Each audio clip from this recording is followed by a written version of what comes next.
여러분 반갑습니다. 멀리서 왔습니다. 울산에서. 제가 또 수도권에 와서 설교를 하려고 하니까 좀 걱정이 되는 게, 제가 사실 고양시에서 목회할 때만 하더라도 거의 서울 말에 가까웠는데 울산에 가서 한 1년 반 있다 보니까 말이 사투리로 다 변해버렸어요. 그래서 혹시 중간에 제가 사용하는 표현들 중에 여러분들이 알아듣지 못하는 표현이 나올까 싶어서 좀 걱정이 되는데, 그때는 무조건 아멘 하시면 됩니다. 하고 오늘 또 저한테 주어진 이 시간, 또 저는 하나님 말씀을 전하면서 은혜 받고 여러분들은 또 하나님 말씀 들으면서 은혜 받는 시간 되었으면 좋겠습니다. 제가 오늘 여러분들과 함께 본문으로 잡은 이 마가복음 8장에 있는 말씀은 사실은 14절 말씀부터 우리가 이렇게 살펴봐야 되는 말씀입니다. 마가복음 8장 14절을 여러분 한번 보십시오. 거기 보시면 제자들이 떡 가져오기를 잊어버려서 배에 떡이 한 개밖에 없다, 이렇게 말하고 있습니다. 그렇죠? 그런데 여기서 잃어버렸다라고 하는 이 단어는 실수로 빵을 가져오지 않았다, 떡을 가져오지 않았다, 이런 의미가 아닙니다. 이 헬라어 에피란타노마이는 의도적으로 무시하다라고 하는 뜻이 훨씬 더 강한 단어예요. 무언가를 생각하지 못하거나 기억하지 못해서 하지 못한 것이 아니라 적극적인 거부나 무시를 뜻하는 단어입니다. 그렇다면 제자들은 왜 적극적으로 의도적으로 떡을 가져오지 않았을까요? 제자들은 유대인입니다, 여러분. 이게 무슨 말인가 하면, 예수님께서 유대인들이나 이방인들을 차별하지 않고 동일하게 그들 모두에게 이적을 베푸시는 것이 유대인 제자들의 입장에서는 그 꼴이 못마땅했던 거예요. 실제로 마가복음 7장에는 예수님께서 귀신 들린 딸을 둔 이방인이었던 수로보니게 여인의 고통을 치료하는 장면이 나오지요. 그리고 그 바로 밑에 7장 밑에 있는 내용을 보면 이방인들이 주로 살았던 데가볼리 지역에서 귀가 먹고 말을 하지 못하는 사람을 에바다 하면서 우리 주님께서 치유하시는 장면 또한 확인할 수 있습니다. 제자들은 예수님께서 유대인들인 자신들과 아무런 구별이나 차별 없이 이방인들에게 똑같이 은혜를 베푸시는 이 행태가 못마땅하고 싫었던 겁니다. 그래서 이방 지역으로 들어갈 때 일부러 의도적으로 떡을 가지고 오지 않은 채로 들어온 거예요. 이런 추론이 설득력을 가지는 근거가 오늘 본문 말씀입니다. 여러분, 오늘 본문 말씀은 우리 같이 한번 소리내서 같이 읽어봤으면 좋겠습니다. 시작. 내가 떡 5개를 5,000명에게 떼어줄 때 조각 몇 바구니를 거두었더냐? 이르되 12이니이다. 또 7개를 4,000명에게 떼어줄 때 조각 몇 광주리를 거두었더냐? 이르되 7이니이다. 이르시되 아직도 깨닫지 못하느냐 하시니라. 여러분, 예수님께서 제자들에게 떡 5개로 5,000명을 먹였을 때 몇 바구니를 거두었는지 묻고 계십니다. 제자들이 답을 해요. 12입니다. 떡 7개로 4,000명을 먹일 때는 몇 광주리를 거두었느냐? 이번에는 이렇게 묻고 계십니다. 제자들이 답을 합니다. 7입니다. 그러고는 확실히 설명해 주시면 좋은데 그냥 아직도 깨닫지 못하느냐 하시고 말씀을 끝내버립니다. 여러분들이 사복음서를 읽어보시면 누구나 다 느끼시는 감정이겠지만은 우리 주님께서 구사하시는 화법이 늘 이렇게 알쏭달쏭합니다. 알듯 말듯해요. 당사자들이 무슨 의미인지를 제대로 파악하기도 어려울 뿐더러 자신들이 무엇을 잘못하고 못해서 예수님으로부터 혼이 나고 있는지조차 감을 잡기 어려운 화법을 우리 주님께서 구사하십니다. 여러분, 보통 가정에서 남편들이 어떨 때 돌아버리느냐 하면, 아내가 답을 가르쳐 주면 되는데 뭘 잘못한지 모르겠어? 꼭 말을 해줘야 알겠어? 이러면 남자들은 미쳐버립니다. 여러분, 아내분들 이런 말들 함부로 하지 마시기 바랍니다. 이런 말은 예수님이시니까 하시는 거예요. 자매님들 한번 따라하겠습니다. 퀴즈를 내지 말고 답을 가르쳐 주자. 답을 가르쳐 줘도 될까 말까 한데 자꾸 여러분들이 퀴즈를 내니까 남편들이 미쳐버리는 거예요.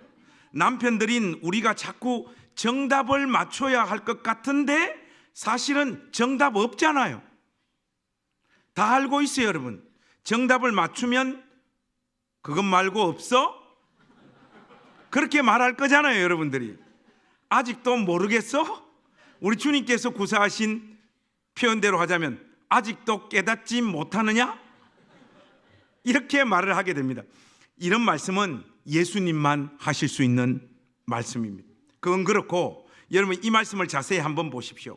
5,000명을 먹이실 때는 몇 바구니를 거두었는지 묻고 계시고 4,000명을 먹일 때는 몇 광주리를 거두었는지 묻고 계십니다. 이 부분이 아주 중요한데, 떡을 거두어 드린 도구가 바구니와 광주리로 각각 다른 단어가 사용되어지고 있습니다. 헬라어 원문을 통해서 확인을 해봐도 바구니는 코피노스라고 하는 단어가 사용되어져 있고 광주리는 스피리스라고 하는 다른 단어가 사용되어지고 있습니다. 그러니까 5,000명을 먹이실 때는 바구니로 거두어 드렸고 4,000명을 먹일 때는 광주리로 거두어 드렸다는 말이죠. 여러분, 왜 이런 차이가 날까요? 5,000명 먹이실 때는 유대인들을 먹이신 겁니다. 4,000명을 먹이실 때는 이방인들을 먹이신 거예요. 바구니는 유대인들이 정결 음식을 담는 도구와 그릇입니다. 광주리는 이방인들이 정결 개념이 전혀 없는 상태에서 아무 물건이나 담는 그릇이었습니다. 그리고 사복음서에 등장하는 수는 우리가 조금 의미를 담아서 읽어내야 되는 측면이 있어요. 12바구니는 이스라엘 12지파를 상징하는 숫자죠.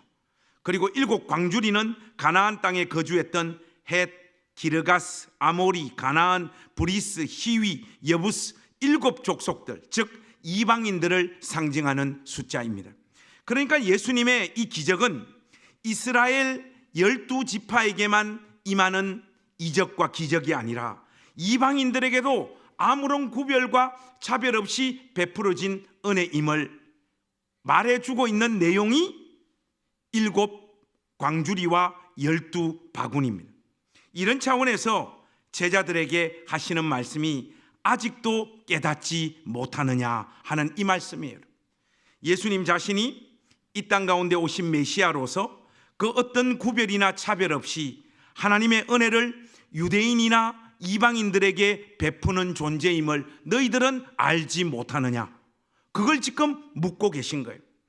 이런 결론을 여러분들 마음에 좀 이렇게 잘 담아 두십시오. 이 결론이 15절에 나오는 바리새인들의 누룩과 헤롯의 누룩의 의미를 파악하는데 결정적인 역할을 합니다. 여러분들 우리 15절 말씀 한번 같이 읽어보십시다. 시작. 예수께서 경고하여 이르시되 상가 바리새인들의 누룩과 헤롯의 누룩을 주의하라 하시니. 예수님께서 제자들에게 경고하시는데 바리새인의 누룩과 헤롯의 누룩을 조심하라고 말씀하십니다. 제자들은 떡 이야기를 했다가 누룩 이야기를 이어서 하니까 이 두 개가 뭐 물리적인 떡에 누룩이 끼는 뭐 이런 것을 의미하는 건가? 감을 잘 잡지를 못합니다. 예수님께서 말씀하시는 진의를 제자들은 거의 파악하지를 못해요. 그렇다면 여러분, 바리새인의 누룩과 헤롯의 누룩은 과연 무엇일까요? 마가복음 8장 11절에서 13절 말씀을 한번 보십시오. 거기에 보시면 예수님께서 이방 지역에서 사역을 마치고 다시 유대인 지역으로 들어오자마자 바리새인들이 예수님에게 시비를 걸고 표적을 요구합니다. 여러분 잘 알다시피 바리새인들은 민족주의자들이었습니다. 쉽게 말해 하나님께서 자기 민족을 특별히 구별하셔서 선택한 백성이라고 하는 이 자부심과 우월감이 대단했던 자들이었죠. 그런데 그들의 현실은 어떻습니까? 이방인들인 로마의 식민지 상황 가운데 놓여 있지 않습니까? 그들이 예수님에게 요구한 이 표적은 이런 측면에서 이해해 볼 때 군사적인 표적을 요구하고 있었던 것이 분명해 보입니다. 네가 진짜 메시아라면 하늘의 능력을 동원해 가지고 노마를 한번 싹 쓸어버려라, 이것이죠. 그들은 자신의 고정관념에서 볼 때 유대인이나 이방인이나 구별함과 그 어떤 차별도 하지 않은 채 동일하게 기적을 베푸는 이 예수님은 진짜 예수님일 리가 없다라고 하는 확신을 가지고 있었습니다. 메시아는 오직 유대인들을 위한 메시아니까요. 이것뿐만 아니라 그들이 가지고 있었던 율법에 대한 해석과 전통의 잣대로 보자면 예수님의 행동은 메시아로서 할 수 없는 짓을 너무나 많이 하고 있습니다. 마가복음 3장에서 예수님은 안식일 날 병자를 치료하지 않습니까? 하나님의 말씀을 아무것도 모르는, 하나님을 아는 지식이 무지한 상태에 놓여 있는 이방인의 시각에서 볼 때 예수님이 메시아 되심을 파악하는 것이 오히려 더 도움이 되는 상황이 연출되어지고 있어요. 안식일 날 예수님께서 병자를 고치니까 저거는 사람은 고칠 수 없는 건데 저 사람이 도대체 뭐길래 이런 날 병자를 고칠까? 하나님을 아는 지식이 없는 이방인들은 예수님을 다른 존재로, 메시아로서 이렇게 인식하기 시작을 합니다. 이게 상식적인 반응이죠. 그런데 바리새인들은 안식일에 병자를 고치는 것은 안식일법 위반이다, 이러고 지랄을 떱니다. 옛날에 영어 공부 절대로 하지 말라고 하는 책이 있었습니다. 혹시 여러분 그 책 가지고 영어 공부 열심히 하신 분들 여기 앉아 계신지 모르겠는데, 그 책에 보면 저자가 영어를 문법 중심으로 공부를 해가지고 영어를 좀 알고 있는 사람은 자기가 지금 제시하는 이 방식대로 영어를 배우는 것이 오히려 더 걸림돌이 된다고 주장을 했어요. 영어에 대해서 전혀 모르는 사람이 자기가 가르쳐주는 방식대로 하면 더 빠른 속도로 영어를 익힐 수 있다. 이창용 씨가 그걸 이야기했던 적이 있거든. 지금 바리새인들의 모습을 그대로 담고 있는 똑같은 예라고 할 수 있습니다. 바리새인들은 스스로 의롭다고 여기고 하나님과는 전혀 상관도 없는 종교적 전통과 민족적 우월감을 자기들의 실질적인 신앙으로 가슴에 품고 있었던 자들이었습니다. 이게 바로 바리새인들의 누룩이에요. 다른 사복음서에 보면 예수님께서 이 바리새인들의 누룩만 이야기를 하고 있지 헤롯의 누룩은 이야기를 하고 있지는 않는데, 이 마가복음에서는 헤롯의 누룩까지 말씀하고 있습니다. 여러분, 헤롯의 누룩은 무엇일까요? 바리새인들과 정반대되는 가치관을 가지고 있었던 사람들이 바로 이 헤롯파 사람들입니다.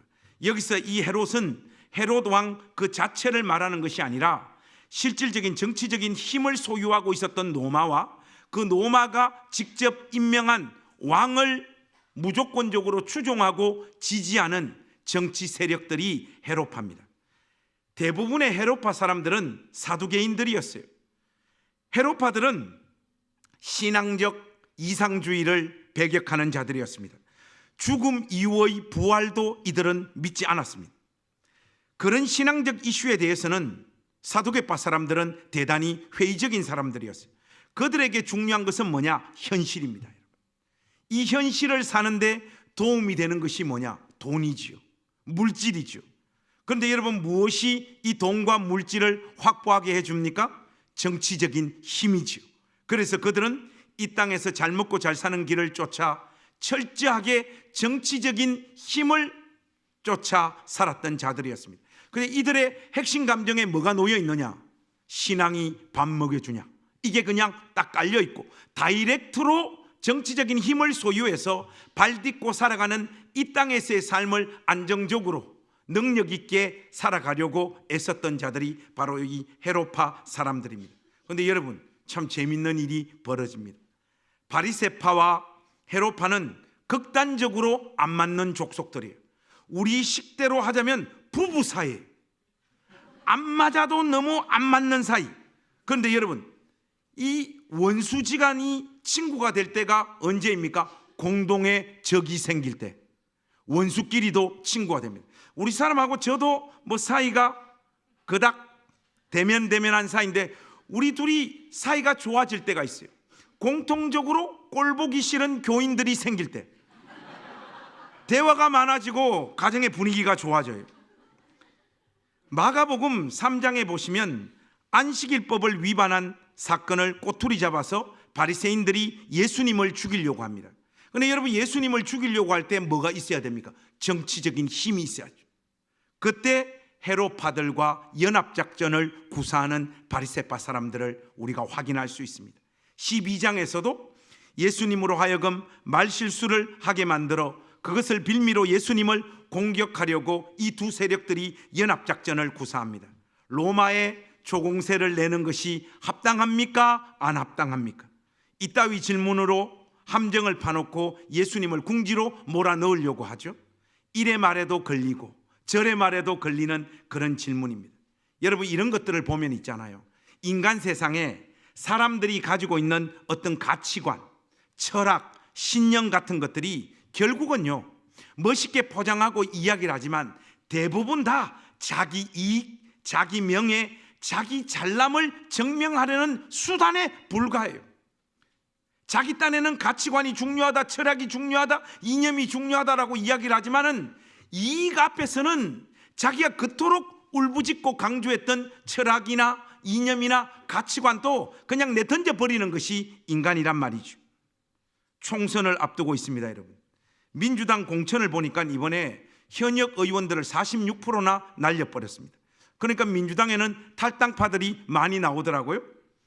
당연한 거죠. 더 황당한 것은 민주당 간판을 달고 국회의원을 4번이나 한 사람, 국회 부의장까지 한 사람이 국민의힘으로 갈아탑니다.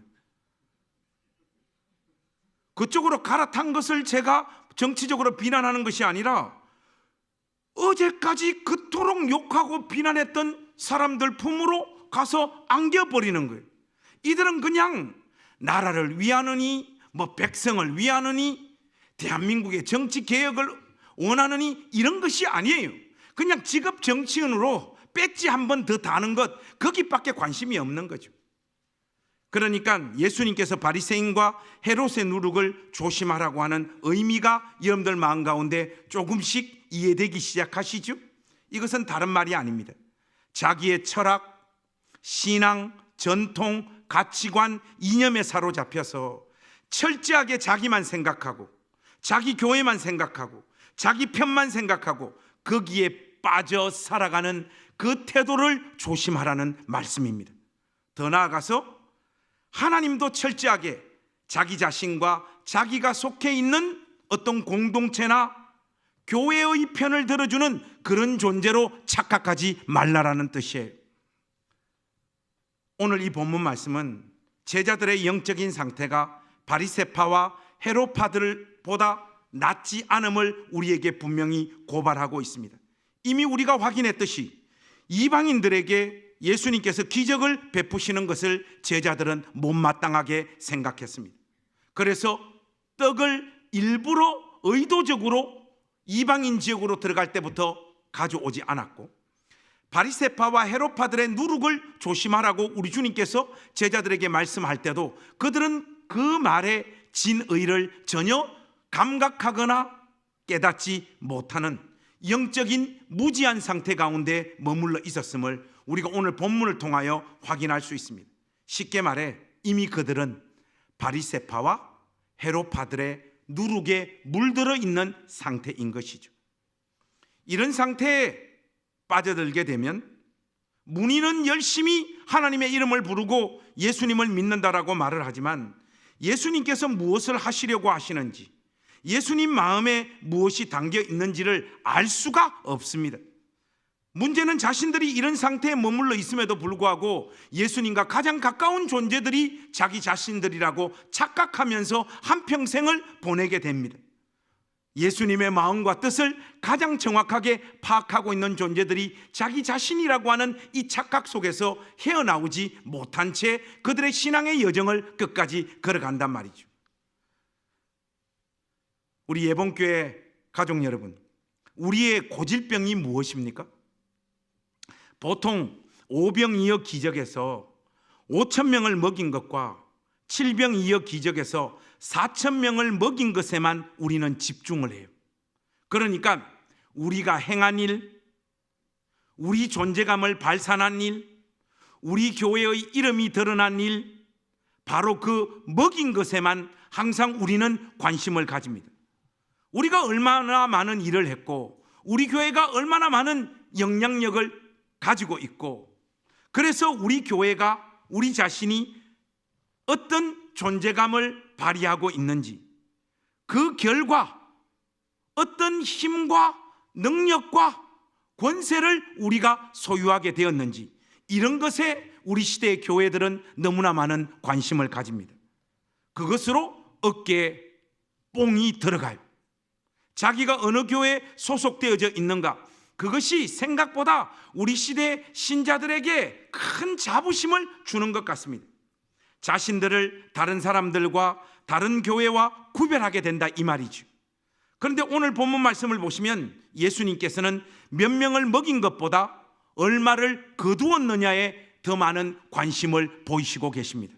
5천 명, 4천 명을 먹인 것보다 12바구니와 7광주리를 거두은 것이 얼마인가를 우리 주님께서 묻고 있습니다. 이 똑같은 질문을 우리 수지 예봉교회 가족들에게 우리 주님께서 오늘 이 밤에 묻고 있다고 저는 확신합니다. 5천 명과 4천 명을 먹이고 남긴 12바구니와 7광주리의 의미는 우리가 앞에서 정리했듯이 다른 어떤 것이 아니에요. 예수님의 마음입니다.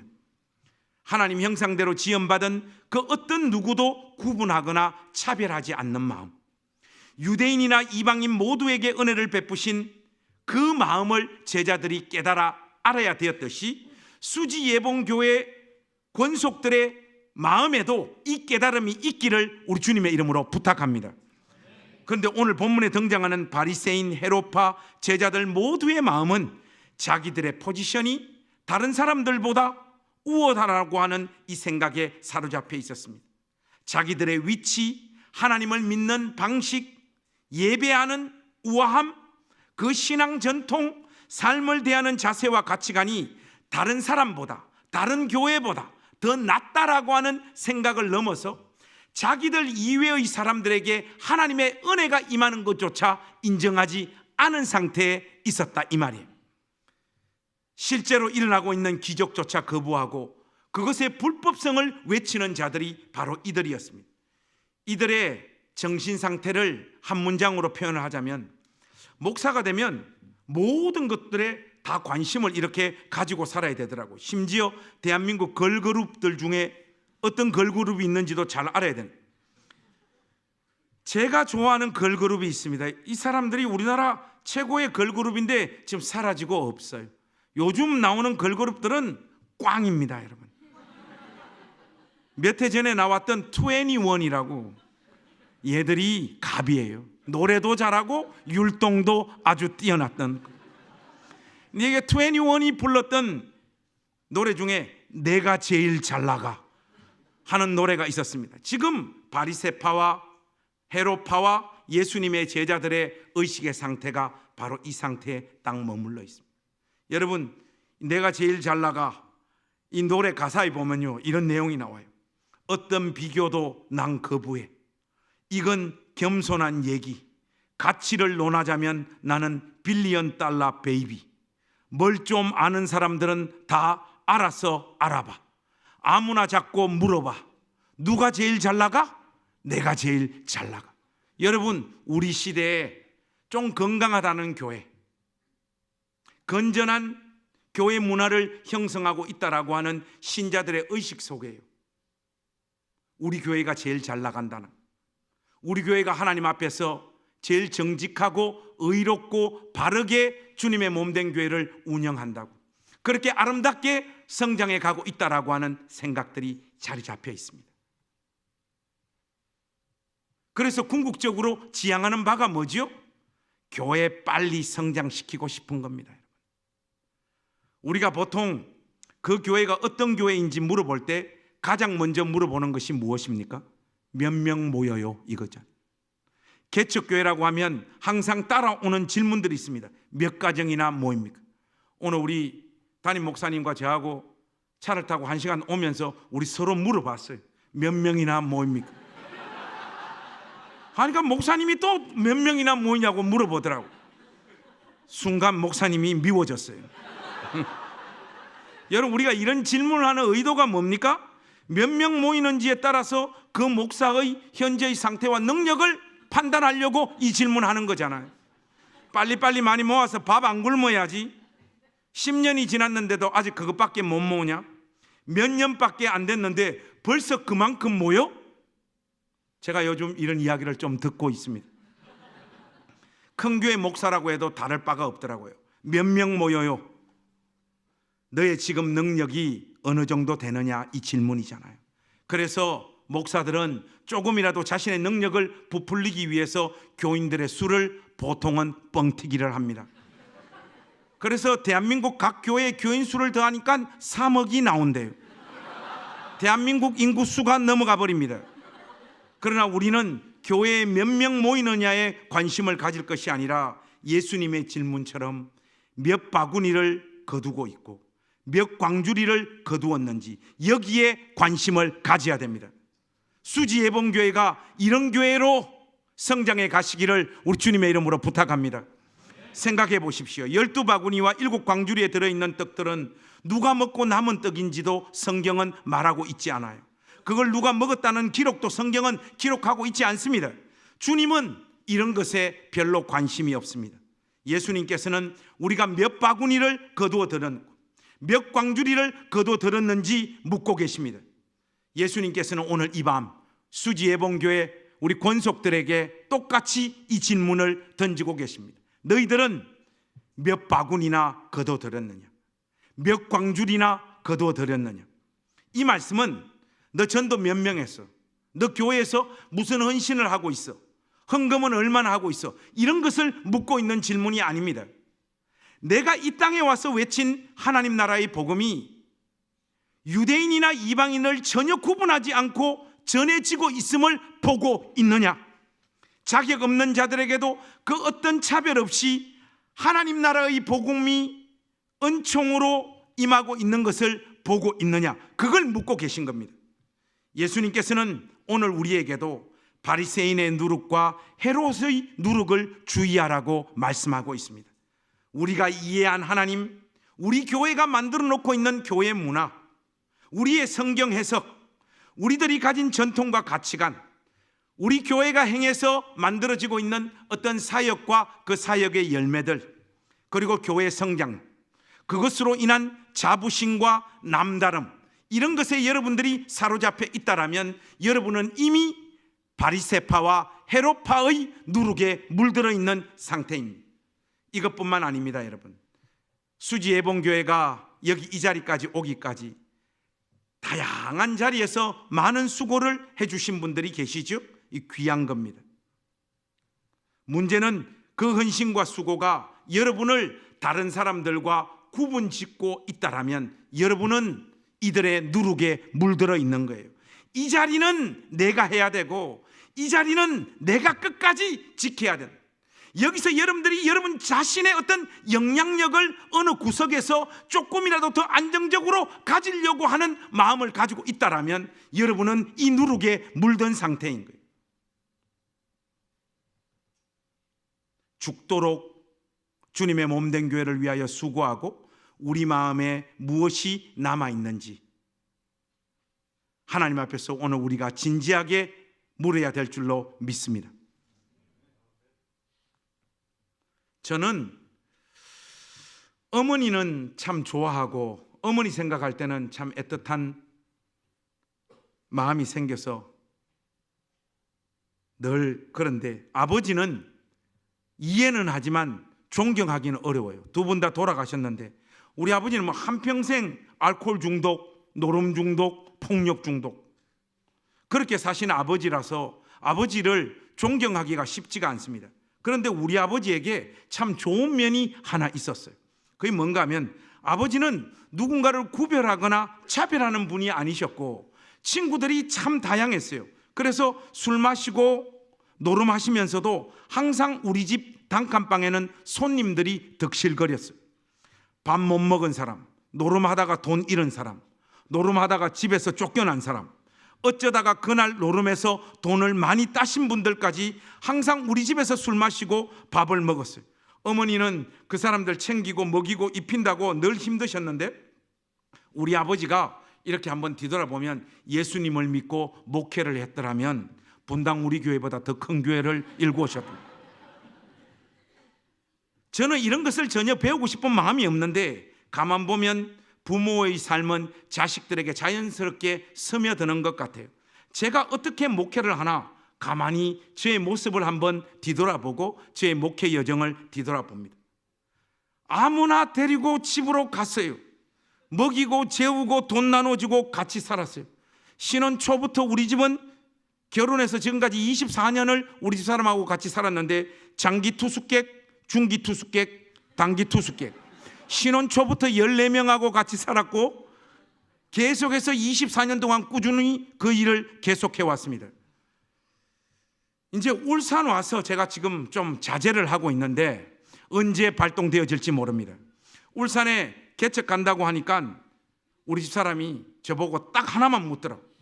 여보, 울산 가서도 장기 투숙객, 중기 투숙객, 단기 투숙객이 우리 집에서 같이 살아? 하긴 절대로 울산 가면 안 그러겠다. 제가 그렇게 구라를 치고 우리 사람을 데리고 내려왔습니다. 지금은 자제하고 있는데 성령이 임하면 다시 발동되어질 줄로 믿습니다. 근데 하나님께서 저에게 아버지 같은 속성을 주셔가지고 저는 사람들에 대한 편견이 별로 없어요. 저하고 비슷하게 어린 시절들을 엮이는 가정에서나 어렵게 자란 사람들에 대해서는 긍휼이 좀 많은 편이고, 우리 교회도 보니까 이 최근에 뭐 판사님도 오시고 변호사님도 오시고 뭐 경찰대 나오신 분들도 오시고 뭐 점점 이상한 분들이 많이 와요. 그러니까 이런 분들에 대한 저는 편견이 별로 없습니다. 이분들을 보면 신기하고 배우고 싶고 더 대화 나누고 싶어요.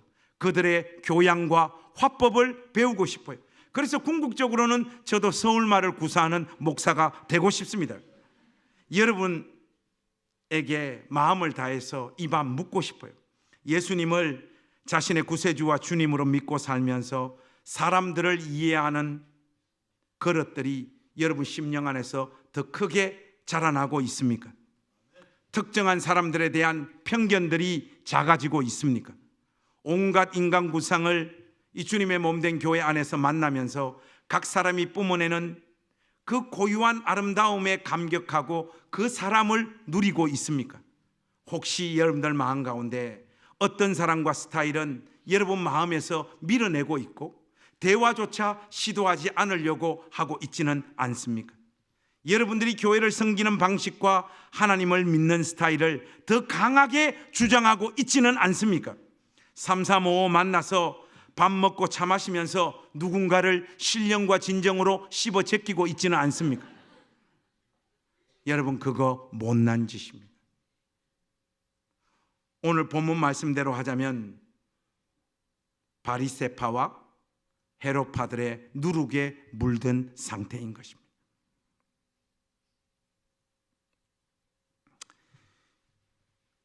목회를 하면 할수록 느끼는 것은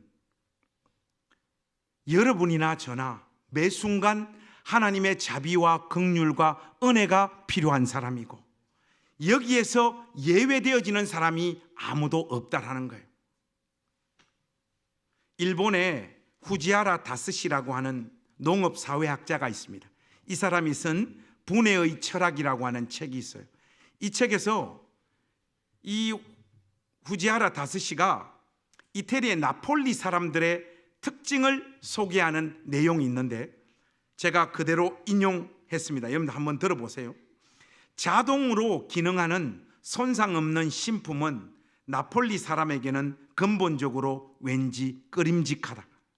여기서 중요한 것은 무손상, 무왜곡, 무결함, 완전함에 대한 나폴리 사람의 혐오감이며 또한 두려움입니다. 망가진 것의 수리를 통해 그 메커니즘을 몸으로 이해하고 나서야 비로소 사물과 깊은 관계를 맺을 수 있다는 것이 나폴리 사람의 철학이다. 여러분, 좀 왜 저만 이걸 느끼죠? 여러분, 이 사람들 좀 멋지지 않습니까? 완벽한 물건이나 사물은 그 자체가 자족적이어서 사람들의 개입을 용납하지 않잖아요. 인간이 씹고 뜯고 맛보고 즐길 수 없다라는 말입니다. 그래서 그 사물과 인간은 관계를 맺을 수가 없어요. 여러분, 물건만 이런 게 아니에요. 사람도 마찬가지입니다. 온전하고 깔끔하고 실수가 없고 믿음도 교양도 다 갖춘 사람, 일도 잘하고 돈도 잘 벌고 성격도 좋은 사람, 이런 인간들과는 관계 맺기가 불가능합니다. 여러분, 완전 온전 상처 없음 교양 깔끔함, 이런 미덕을 칭찬하고 이런 삶을 지향하는 인간 세상이 될 때 생각보다 심각한 일들이 인간 세상에 도래합니다. 온전하고 완전한 인간에 대한 갈망은 나치즘의 이념과 일맥상통하잖아요. 여러분, 온전하고 완전한 인간의 반대편에 누가 놓여 있습니까? 아프고 병들고 상처 많고 성격 안 좋고 빌빌거리는 사람들이 있어요. 이런 사람을 공동체에서 제거하려는 것, 그것이 나치즘이 아니면 무엇이 나치즘입니까? 교회가 바리새인과 헤롯파들의 누룩에 물들기 시작하자면 영적인 나치즘 문화가 교회 안에서 만들어지는 겁니다. 서구가 꽃피운 근대적 사고에 더러운 특징이 하나 놓여 있습니다. 인간을 만물의 영장으로 지켜 세운 다음에 근대 사회는 인간으로 대할 인간과 사물로 대할 인간을 구별지어 버렸습니다. 그 결과 서구 근대의 끝에 나치즘이 인간 세상에 도래해 버린 거예요. 이런 짓을 신앙의 이름으로 자행하는 곳이 주님의 몸된 교회가 되어버린다면 그것보다 더 큰 불행이 어디 있겠습니까? 저는 오늘 수지예봉교회 우리 가족들에게 마음을 다하여 주님의 이름으로 권면하고 싶습니다. 여러분의 교회가 개척되어진 시기와 우리 울산의 낮은당 교회가 개척되어진 시기가 비슷합니다. 수지예봉교회의 이 마음의 그릇들이 누군가도 다 품어낼 수 있는 그런 교회가 될 수 있기를 우리 주님의 이름으로 부탁합니다. 제가 울산에 갈 때 교회 이름을 낮은담 교회 이렇게 지었어요. 하니까 한 지금 1년 반이 지나고 있는 이 시점에 우리 교회 집사님들이 목사님 교회 이름 잘못 지었습니다. 그러더라고요. 왜 교회 이름 잘못 지었다고 생각하냐 하니까 목사님 낮은담이라고 하니까 막 이상한 사람들 너무 많이 오잖아요. 개척 초창기에 울산 가니까요, 저는 확실히 서울의 그 DNA가 저 가운데 있는 것 같아요. 울산에 가니까 이게 화법이 있잖아요. 저 고향인데도 이게 감당을 못 하겠는 거예요. 막 개척하고 한 2달 됐나? 뭐 이게 봉사를 하시다가 그 봉사를 이렇게 좀 많은 사람들에게 기회를 주고 좀 나누어서 했으면 좋겠다 이렇게 하니까 그 일을 맡은 분이 그걸 나누어서 하려고 하니까 마음이 좀 상했는가 봐요. 그래서 막 우리 부목사님들한테 전화를 해서 막 부목사님들 계속 괴롭히는 거예요. 우리 부목사님들 이제 친절하니까 아무리 말을 해도 이걸 진압을 못하는 거예요. 그래서 야 전화 바꿔 해서 제가 전화를 받았어요. 집사님 이렇게 해서 우리 봉사하는 일들 좀 나누어서 이렇게 하십시다 하는데 진압이 안 되는 거예요. 근데 이분이 이제 감정이 점점 올라오는 거예요. 올라오는데 감정이 올라오더니 저보고 하는 말이 야 이 개새끼야 이러는 거예요. 개새끼? 하니까 그래 개새끼야 이러는 거예요. 집사님 지금 담임 목사인 저한테 개새끼라 했습니까? 하니까 이분 또 순간 움찔 놀라버린 거예요.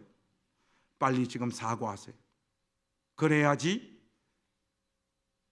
서로 이해하고 우리 교회 다시 올 수 있습니다. 하니까 목사님 뭐 내가 개새끼로 한 거는 좀 미안함. 집사님 그렇게 우물쭈물하지 마시고 선명하게 목사님 제가 개새끼라고 한 거 제가 말 잘못했습니다.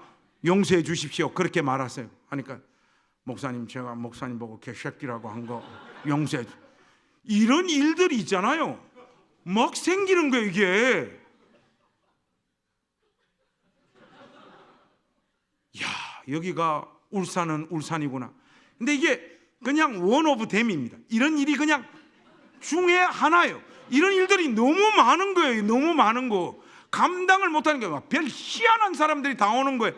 그래서 우리 집사님이 하신 말씀이, 목사님 교회 이름 잘못 지었습니다. 낮은 담이라 하니까 진학고동이나 다 오잖아요. 그 교회 이름 뭐로 바꿔야 되겠는가? 중간 담이나 높은 담으로 바꾸자는. 여러분, 이런 인간들이 마귀 새끼들이에요. 여러분, 교회는 있잖아요, 아무나 와도 돼요. 이런 사람들 와서 목사한테 욕해도 되고요, 교회에 와서 막 교회를 어지럽혀도 돼요. 중요한 것은 그 공동체가 그런 사람들을 품을 능력을 가지고 있으면 됩니다. 우리 시대 교회가요, 약해져 빠져가지고 이런 사람들을 수용을 못하는 거예요. 그래서 암묵적으로 우리가 서로 말을 안 할 뿐, 우리 교회는 최소한 이런 사람 정도 되어야 올 수 있다라고 하는 분위기와 문화가 교회에 형성되어지기 시작을 하더라고요. 그러면 있잖아요, 특히 수도권에 있는 교회들은요, 1년 지나고 2년 지나고 3년 지나면요, 절대로 가난하고 상처 많고 소외되고, 세상적인 어떤 기준에서 볼 때 현저히 떨어져 있는 사람은 이 교회를 찾아 교회 문턱을 넘어 올 수가 없습니다. 우리끼리 찬양하고 대화 잘 통하는 사람들끼리 교제하고 밥 먹고 삶을 나누고 교회 올 때마다 서로 즐겁고 하는 이런 건강한 문화를 형성하고 있는 것 같지만, 알고 보면 그것이 바리새파와 헤롯파에 물들어 있는 상태라는 거, 우리가 이걸 두렵고 떨리는 마음으로 늘 자각하고 있어야 됩니다. 제가 행신에서 목회를 할 때 교회가 어느 순간부터 개척 초창기 때는 가난하고 상처 많고 기댈 곳도 없는 사람들이 개척 초창기 때는 이렇게 많이들 오셨는데, 한 중간쯤 한 3년쯤 이렇게 지나는 시점부터는 우리 교회도 대부분 다 서울대, 연대, 고대, 이대, 서강대, 그리고 공기업 다니고 다 사장님들, 이런 분들만 계속 교회를 오는 거예요. 어떤 의미에서 제가 행신교회를 떠나기로 마음을 먹었던 이유들 중에 하나입니다. 우리 행신교회 가족들에게는 제가 그 말을 하지 않았는데, 어느 순간부터 이거는 중산층들의 놀이터가 되어가고 있는 것 아닌가, 이런 고민에서 제가 자유로울 수 없었습니다. 저의 목회 여정에서 저의 가슴이 항상 뛰었고 감사했고, 하나님을 향하여 찬양의 고백이 터져 나왔을 때는 저의 삶이 낮은 자리에 있는 사람들과 함께 시간을 보내고 그들과 함께 살았던 순간이었어요. 교회가, 목회자가 이 정신을 잊어버리게 되어지면 이 문화 속에 갇혀버려서 멀쩡하게 목회를 잘하고 있다라고 생각하고 있지만, 어느 순간 십자가 지신 우리 주님과는 아무런 상관이 없는 교회가 점점 전락해 버리더라고요. 지금도 그 행복하고 기뻤던 날들이 생각이 나요. 행신교회를 처음 개척했을 때 한 번 우리 교회 청년이 해군 장교로 군대를 입대했다가 돈 3천만 원 모아가지고 제대를 했어요. 그래서 처음에 핸드폰 앱 만드는 회사를 창업했어요. 요즘 청년들 창업 지원을 많이 해주잖아요. 그 돈하고 합쳐가지고 했는데 처음에 좀 잘 되다가 쫄딱 망해버린 거예요.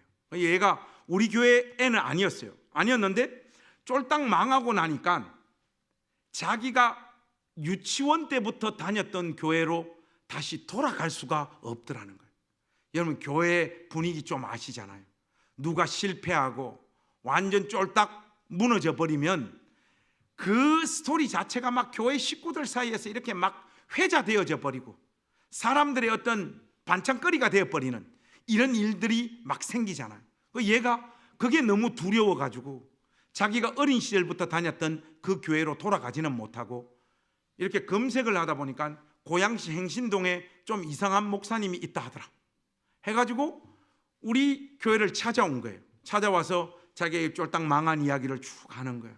하는데 여러분, 목회자에게는 촉이 있어요. 여러분, 촉. 딱 이야기를 듣고 애 얼굴 표정을 딱 보는데 얘는 그냥 놔두면 100% 자살하겠다. 딱 느낌이 오는 거예요. 저는 보통 이런 애들이 오면, 또 이런 분들이 오면 데리고 가서 밥부터 사 먹여요. 좋은 거 사 먹이고 오랫동안 대화 나누고 이야기하고, 가진 거 돈 있으면 돈 꺼내가지고 돈 좀 드리고, 돌아오는 주일날 꼭 교회 오라 하고 보통 그렇게 돌려보내는데, 얘 이름이 선재였는데, 선재는 이거 주일까지 기다렸다가는 그 안에 무슨 일이 벌어질 것 같은 거예요. 이거 도저히 안 되겠더라고요. 그래서 하루 종일 걔하고 이야기하고 밥 먹다가, 선재야, 목사님이 보통 아침 8시에 교회 출근하니까 네 내일 아침 8시까지 교회에 좀 왔으면 좋겠다 하고 선재를 돌려보냈어요. 그리고 그 다음날 긴장하면서 제가 교회에 이렇게 갔어요. 갔더니 이 녀석이 약속 지키고 교회를 왔더라고요. 그날부터 선재하고 저는 아침, 점심, 저녁을 같이 먹었어요. 제가 가는 모든 목회적인 동선에 그냥 데리고 다녔어요. 신방 갈 때도 데리고 다니고, 이럴 때 뭐 수지 예봉기에 설교하러 갈 일이 있으면 데리고 다니고, 쉽게 말해가 전도사는 아닌데 전도사 돼버렸어요. 데리고 그냥 하루 종일 같이 살았어요. 이렇게 한 2달, 3달 정도 같이 데리고 살고 이야기하고 달래고 마음 위로하고 하니까 애가 조금씩 회복되어지더라고요. 이게 또 청년이었기 때문에 중간에 이런저런 아르바이트도 하고 노가다도 했어, 우리 선재가. 그런데 인생이 여러분 살아보니까 기도해도 안 될 놈은 안 되고, 기도 안 해도 될 놈은 되고, 인생이 그렇더라고요. 우리 선재는 어떤 스타일인가 하니까 기도해도 안 되고, 기도 안 해도 안 되고, 뭐 어떤 일을 시작하면 끝까지 하는 법이 없고, 끝까지 하고 나면 돈을 못 받든지 무슨 사단이 나든지 뭘 해도 안 되는 스타일이에요. 그러니 뭐 어떡합니까? 끼고 그냥 살았죠. 계속 데리고 살았어.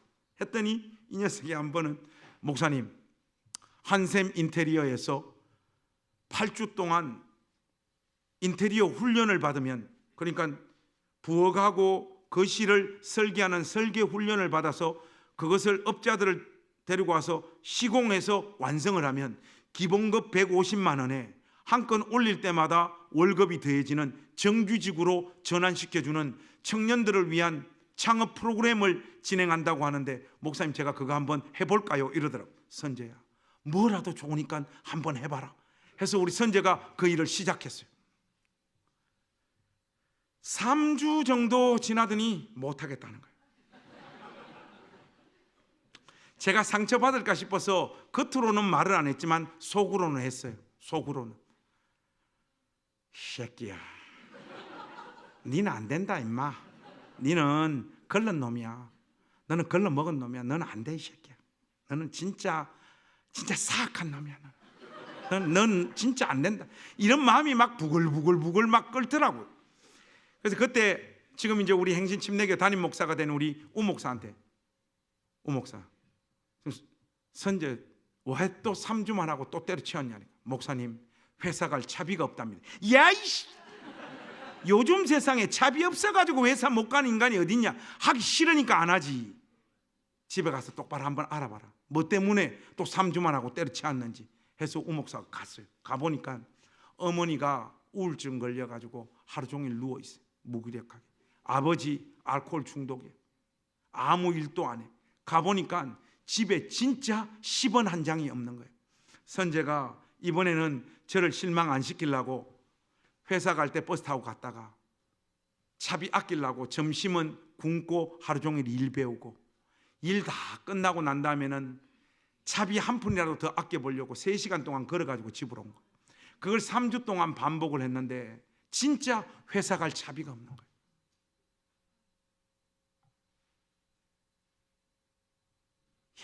이거 진짜 어떻게 하면 좋냐 이거. 그때만 하더라도 개척 초창기라 우리 행신교회 가족들 중에 혹시 우리 선제 좀 도와줄 사람 없나? 참 제가 스캔을 해보니까 에브리바디 다 거지들이. 도와줄 사람이 없어요. 하나님 앞에 기도했어요. 하나님, 우리 선제 어떻게 하면 좋습니까? 보통 이렇게 기도할 때 도움이 어디로부터 옵니까? 우리 집사람. 우리 집사람이 저보고 스쳐가면서 이야기를 했던 적이 있어요. 우리 애들 뭐 교육보험을 하나 들어놨다고 이야기. 그 말이 생각이 나더라고요. 우리 사람 불렀어요. 여보, 혹시 애들 뭐 보험 하나 들어난 거 있지? 하니까 여보 이거 뭐 별건 아닌데 애들 크면 혜택 받을 수 있도록 매달 조금씩 보험 넣고 있는 거 있어. 교육보험. 맞지? 그거 빨리 예약해라. 급하다 지금 하니까 왜 그러냐 하니까 지금 선제 지금 이거 8주 계속 훈련 받아야 돼 하니까 우리 집사람, 여보 나 당신하고 결혼해가 24년 동안 같이 살면서 당신 하자는 거 내 안 한 거 뭐 있어? 다 순종하고 다 따르고 반지 뭐 결혼식 뭐 다 당신 달라 있을 때 다 줬잖아. 이거는 애들 위해서 내가 아무것도 아닌 거 이거 하나 준비하고 있는데 이것까지 당신 또 그러는 거는 진짜 아니지. 이거는 진짜 손대지 마. 우리 사람이 그래요. 그럼 그런 이야기를 듣고 내가 잘못 생각했다. 미안하다. 이러면 그는 경상도 사람이 아니에요, 여러분. 쓸데없는 소리하고 자빠져서 지금 바빠 죽겠는데 빨리 해. 지금 바빠 죽겠어. 빨리 예약해. 지금 여러분 강원도는 경상도를 못 이깁니다. 우리 사람은 강원도 춘천 여잔데 착해요, 여러분. 하니까 쪼아대니까 우리 사람 못 견디죠. 하더니 저 방에 가더니 전화기 붙잡고 눌리는데 입 모양 보니까 100% 욕이야. 해가 그걸 다 해약을 해가지고 인간아 돈 가져가라 하고 거의 집어 던지다시피 하더라고. 우리는 또 그런 돈 감사함으로 잘 받아서 바로 교회로 가면서 선제를 교회로 불렀어. 선제 왔더라고. 선제야, 목사님 동구에 왔다 임마. 너 이거 3주하고 끝내면 안 돼. 8주까지 끝까지 다 해야 된다. 돈 받아라. 목사님 저 죽으면 죽었지 그런 돈 못 받아요 하고 선제 막 울더라고. 울지 마. 그리고 너 이 돈 안 받으면 너는 오늘부터 목사님하고 끝이야. 무조건 받아. 선제 호주머니에 쑤셔 넣었어요. 목사님 못 받아요. 선제야, 목사님 말 잘 들어. 너 있잖아 8주 훈련 받고 돈 잘 벌고 앞으로 네 인생 잘 살아라는 게 아니야. 뭐 시작했으면 8주까지는 해봐야 될 거 아니냐. 끝까지 하는 습관이라도 하나 네 마음에 길러야 될 거 아니냐. 목사님은 기대하는 거 그것밖에 없다. 이 돈 받아서 다시 가서 일 시작해라. 끝까지 배워라 하니까 주저 하는 거예요. 빨리 일어나. 이렇게 세워서 선제 등 두들기고 돌려보내요. 선제가 가면서 이야기를 하는데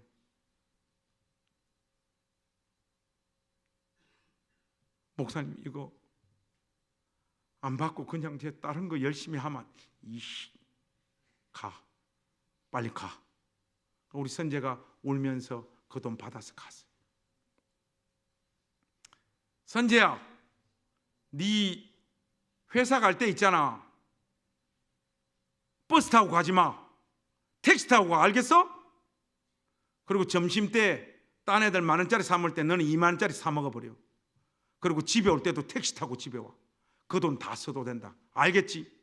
하니까 선재가 예배당 문 열고 떠나는데 막 계속 울어요. 울지 말고 빨리 가 하고 선재 보냈어요.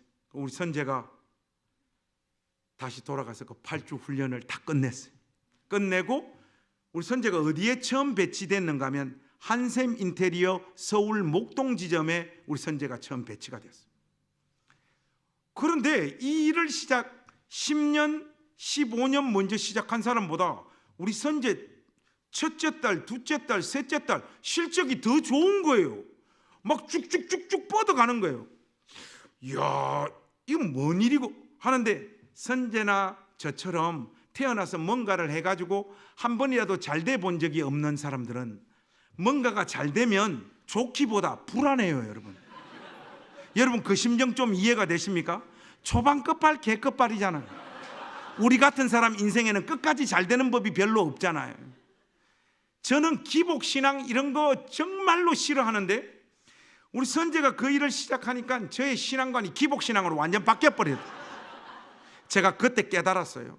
복 주시는 하나님이 장땡이더라고. 하나님, 우리 선재 한 번만 좀 잘 되게 해주셔가지고 저놈 눈에 눈물 좀 닦아주십시오. 기도가 막 절로 나오는 거예요. 절로 나오는 거예요.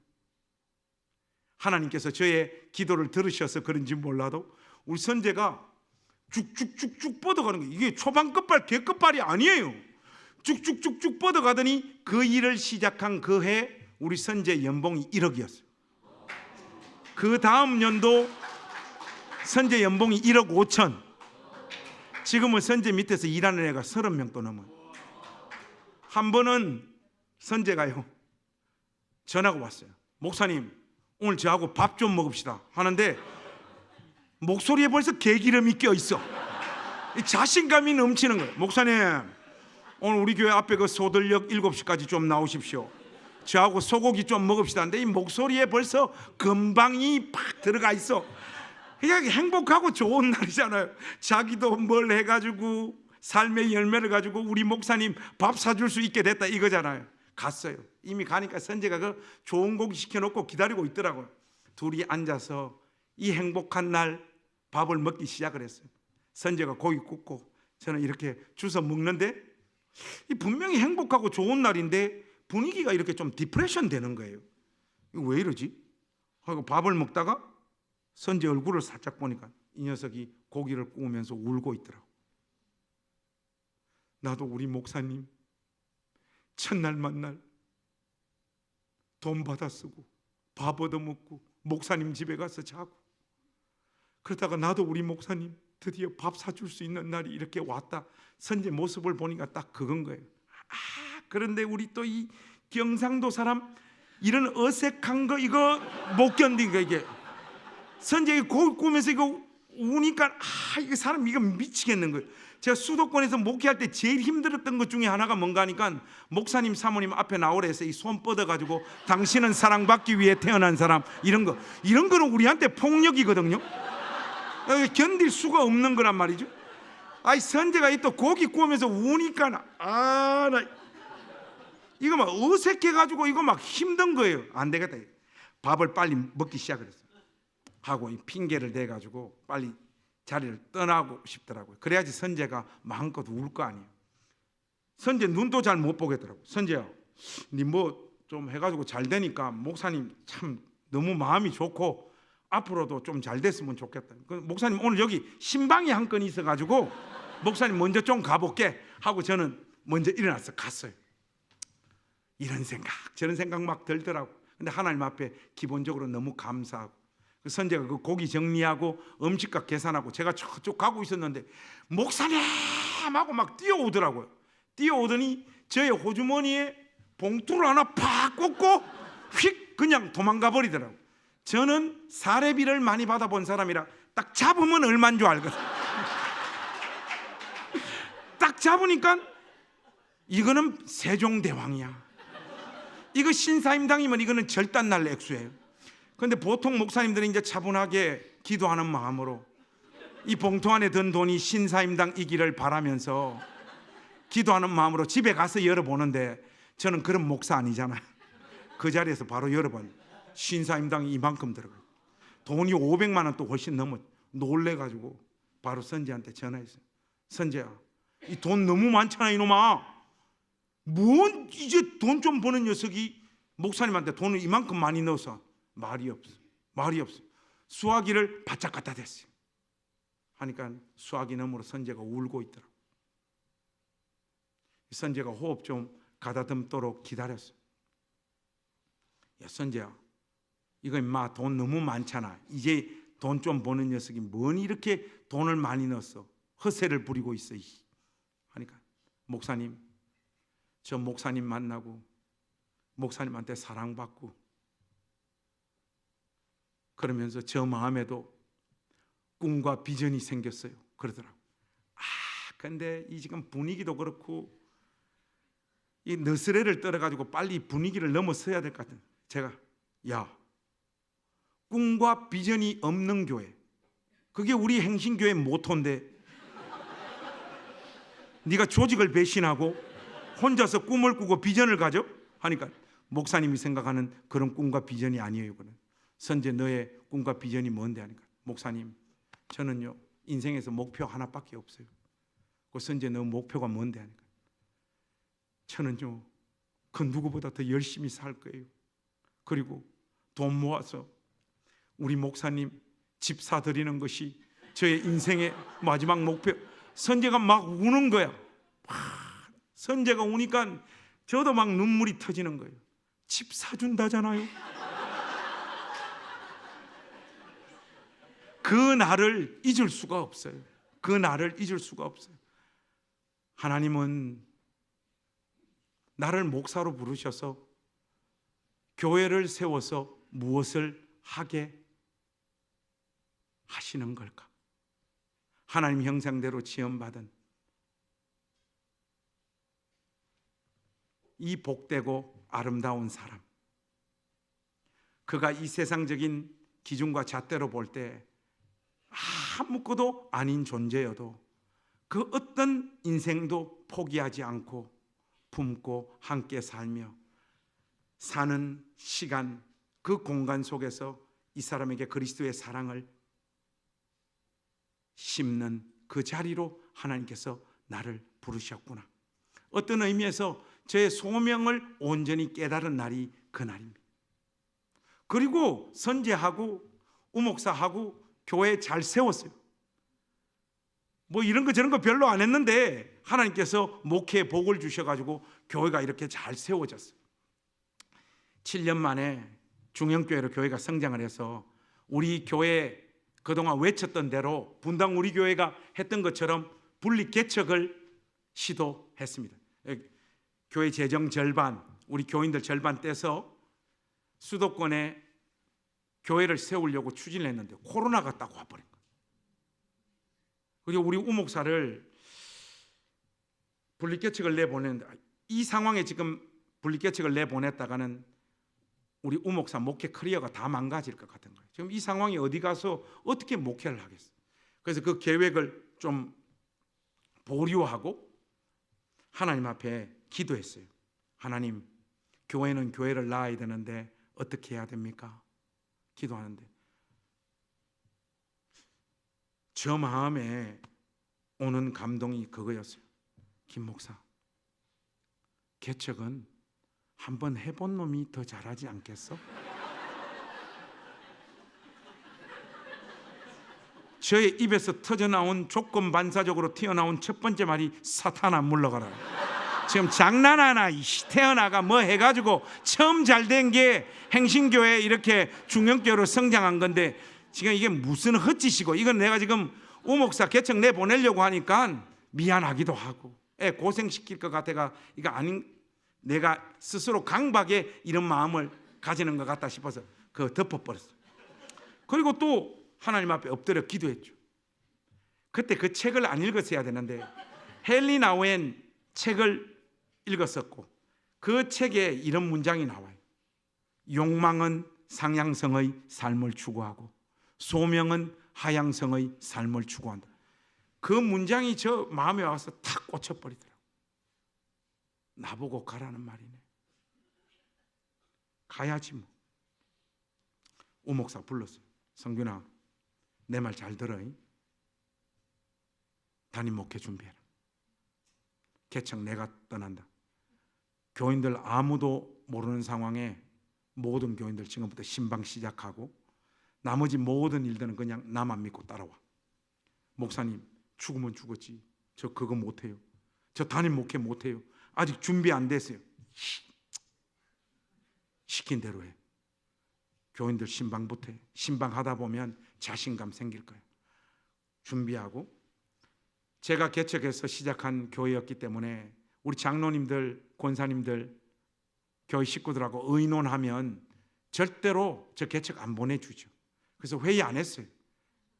그래서 1월 둘째 주, 2년 전, 1년 6개월 전 1월 둘째 주에 주일 낮 예배 때 설교하다가 중간에 교회는 교회를 낳아야 되고 우리 교회는 예정대로 분립개척 시작하겠습니다. 이번 분립개척은 저와 저희 집사람이 애들 데리고 나가겠습니다. 그때부터 막 교회가 술렁술렁하고 막 절단 난 거, 교회 분위기가 이상한 거예요. 예배 끝나고 났더니 이거는 막 교회가 아사리판이 되는 거예요. 울고 불고 막 권사님들 이건 말도 안 된다. 나 이제 교회 안 나온다. 막 별 사람들 다, 특히 우리 장로님 저보고 하는, 목사님 이런 게 어딨냐고. 목사님은 평상시 목회도 좀 질서가 없는 편인데 개척도 이렇게 질서 없이 하는 게 어디 있냐고. 이거 막 교인들이 막 난리가 났어. 수습이 안 되는 거예요. 수습이. 이건 안 되겠다. 집에 가보자 해서 집에 가버렸어. 그리고 입을 덮고 자버렸어. 일어나 보니까 막 전화 문자가 막 수백 통 들어와 있는 거예요. 다 무시하고 월요일이 됐어요. 월요일 날 교회 목양실에 출근했어. 어제 제가 그 개척을 선언하는 영상을 한번 보고 싶더라고요. 딱 보니까 제가 울산으로 개척 떠나겠습니다 하는데, 와, 제가 봐도 멋있어. 근데 여러분, 멋있는 것은 잠깐이고 이 개척 가려니까 이거 덜컥 겁나더라고요. 52에 이것도 무슨 짓을 내가 저질렀나. 근데 뭐 이제 뭐 방법이 있습니까? 막 마음이 뒤숭생숭한데 12시 돼도 배도 안 고파요. 저녁 6시 될 때까지 막 마음이 막 갈등이, 마음도 안 잡히고 이러더라고요. 근데 한 저녁 6시쯤 되니까 이제 다른 방법 없다, 계획 잡아서 개척 가야 된다 싶더라고요. 일머리 잡기 시작했어요. 정리를 시작을 했는데 밤 10시가 금방 돼버리더라고요. 밤 10시, 월요일 날 밤 10시에는 목양실에 아무도 안 오잖아요. 근데 똑똑똑똑 목양실에 누가 노크를 해요. 누구십니까? 열었는데 선재인 거예요. 문 열자마자, 목사님 이런 게 어디 있냐고. 이 사람들 다 버리고 가더라도 나 버리고 가면 안 되지. 목사님 이런 게 어디 있냐고. 나한테 말 한마디도 안 하고. 이건 아니지 목사님. 야 이놈아, 행신교회 가족들 다 이해를 못해도 선재 너는 목사님 이해해야지. 울산 가서 또 개척하고 교회 세울 거 아니냐. 너까지 왜 이러냐. 싫어요 목사님. 싫어요. 뭐가 싫은데? 분리 개척이라 했으니까 저 우리 집사람하고 이미 이야기 다 끝냈어요. 뭔 이야기 끝난? 울산에 개척 따라갑니다. 너 지금 울산이 어디인데 지금? 서울에서 울산까지 가. 너 지금 일하고 있는 거, 이렇게 잘 되고 있는 거, 이건 어떻게 할까? 목사님, 그 돈 버는 게 중요해요? 목사님 혼자 가는 거 어떻게 지켜봐요? 저는 따라갈 거예요. 이 말려도 안 되는데 이 녀석이 울산에 대해서 이미 공부를 다 끝내고 왔더라고. 목사님 이런 거 저런 거 복잡한 이야기 하지 마시고 울산에 중구에 집을 구해야 됩니까? 남구에 구해야 됩니까? 동구에 집을 구해야 됩니까? 선재야, 남구에 구해야 된다. 남구에 교회가 세워져. 그날 유선재하고 부둥켜 안고 제가 태어나서 제일 많이 울었어요. 사랑받은 한 놈이 그 공고하고 깜깜하고 아팠을 때 자기 손 잡아준 목사님하고 같이 모든 것 다 내던지고 이 길을 가는 거예요. 그때부터 우리 선재가 회사 정리하기 시작을 해가지고 드디어 3월 29일 이번 주에 이사 내려옵니다.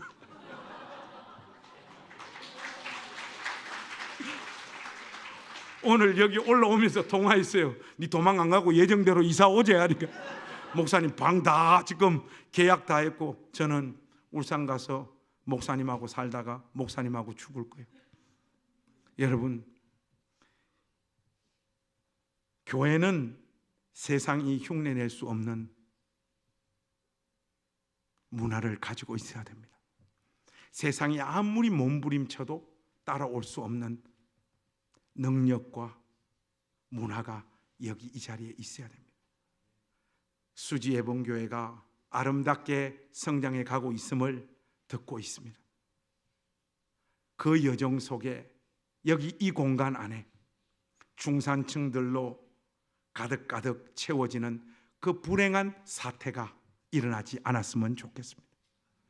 땅에서 한숨 쉬고 눈물 흘리고 이래도 안 되고 저래도 안 되는, 아무 곳에도 마음을 둘 수도 없고 기댈 수도 없는 사람들이 수지예봉교회의 문턱을 넘어와서 여러분들과 그리스도 예수 안에서 진정한 한 가족이 되어지는 이런 은혜의 역사, 생명의 역사들이 끊임없이 일어나는 교회가 될 수 있기를 우리 주님의 이름으로 부탁합니다. 어떤 순간에도 바리새파와 헤롯파의 누룩에 물들지 않는 우리 주님께서 보실 때 모든 사람들을 차별하거나 구별하거나 편견하지 다 끌어안는 아름다운 교회로 여러분들 교회가 세워지기를 원합니다. 여러분, 그 시문의 상록수라고 하는 소설이 있잖아요. 거기에 보면 주인공이 최영신이잖아요. 최영신이 교실에 애들 모아서 애들 막 가르치잖아요. 근데 주재소에서 80명만 딱 가르치라고, 일제시대니까 80명만 딱 모아서 가르치라고 하니까 애들 80명만 교실에 넣고 나머지 애들 다 집으로 돌려보내요. 하니까 애들이 집에 안 가고 담장 너머로 막 올라와서 그 수업 막 들어요. 어떤 애는 나무 위에 올라가서 막 그 수업을 들어요. 하니까 이 여자 주인공인 최영신이 그 애들 보니까 마음이 너무 아픈 거예요. 하다가 에라이 모르겠다 하고 칠판에 써제끼는 글이 뭡니까? 아무나 오게, 아무나 오게. 수지예봉교회가 세상을 향하여 외치는 가장 강력한 메시지, 바로 그 단어가 아무나 오게, 아무나 오게가 되는 그런 교회로 여러분들 교회가 하나님 앞에 세워지기를 우리 주님의 이름으로 축복합니다.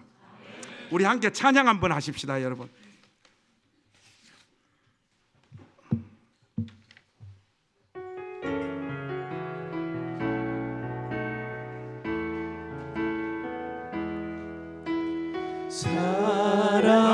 사랑이 넘치기보다 사랑이 넘치는 교회, 섬김을 원하기보다 섬김의 기쁨 알아가는 교회.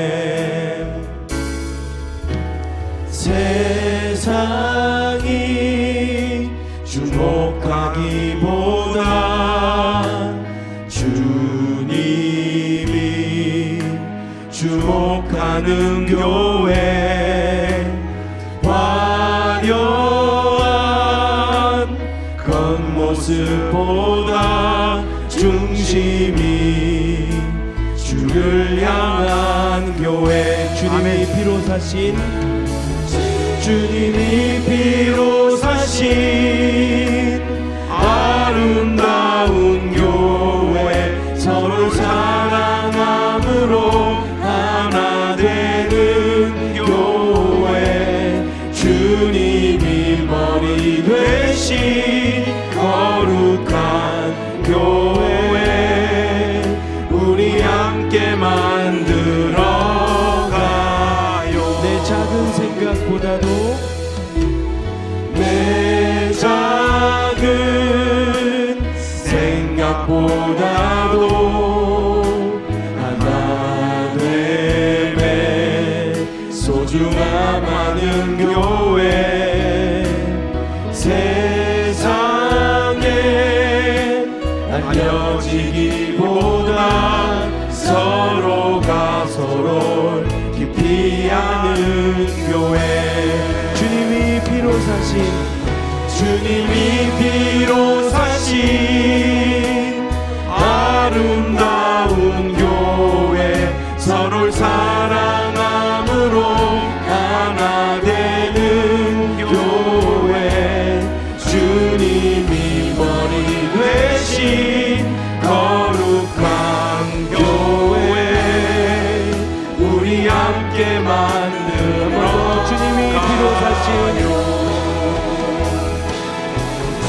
주님이 피로 사신 아름다운 교회 서로를 사랑함으로 하나 되는 교회 주님이 머리 되신 거룩한 교회 우리 함께 만들어 가요.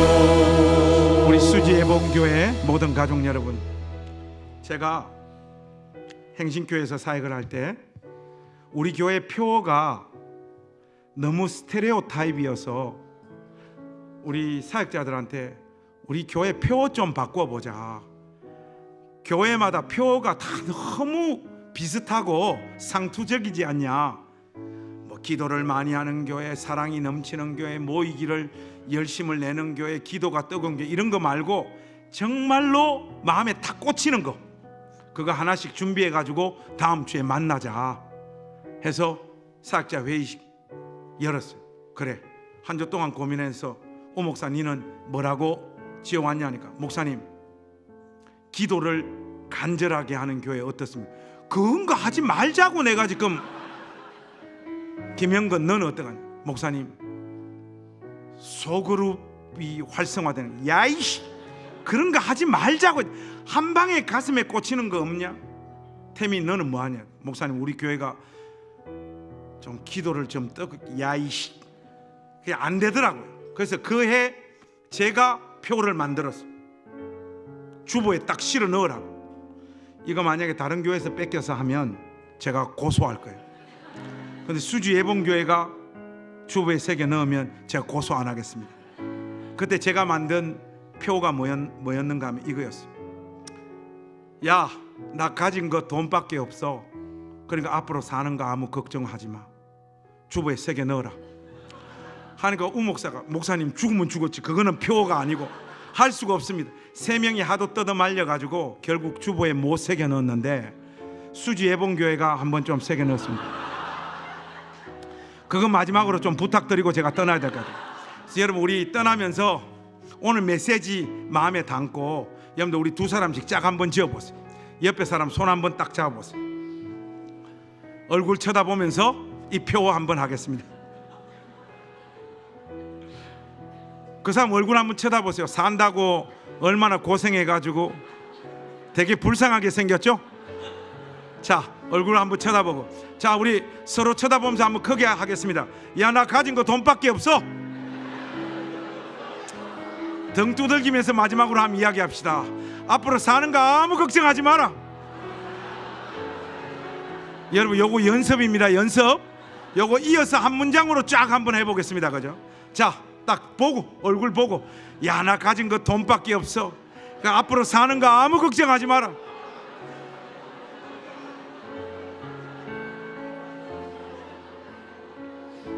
수지예봉교회가 여기 이 자리에서 이렇게 돈의 권세를 쪼개고 하나님의 명령을 수종드는 이 시대에 참된 교회가 될 수 있기를 우리 주님의 이름으로 축복합니다. 우리 두 손 높이 한번 들고 반주해 주세요. 우리 교회를 위해서 우리 합심해서 한번 기도합시다. 하나님, 우리 교회에 바리새파와 헤롯파들의 이 누룩에 물들지 않는 교회 되게 해 주옵소서. 문턱이 낮아서 가난하고 병들고 아프고 상처 많고 세상의 기준과 잣대로 볼 때 어디에 낄 수도 없는 사람들이 여기 이곳에 생명의 역사가 나타난다는 것을 확인하고 이 교회로 올 수 있도록 하나님 은혜 베풀어 주옵소서. 아멘. 우리 교회가 계속해서 그런 문화를 만들고 그런 하나님 나라를 보여주는 교회가 되게 해 주옵소서. 아멘. 우리 주여 한번 외치고 합심하여 다 같이 기도하겠습니다. 주여, 하나님 아버지 은혜와 사랑을 감사합니다.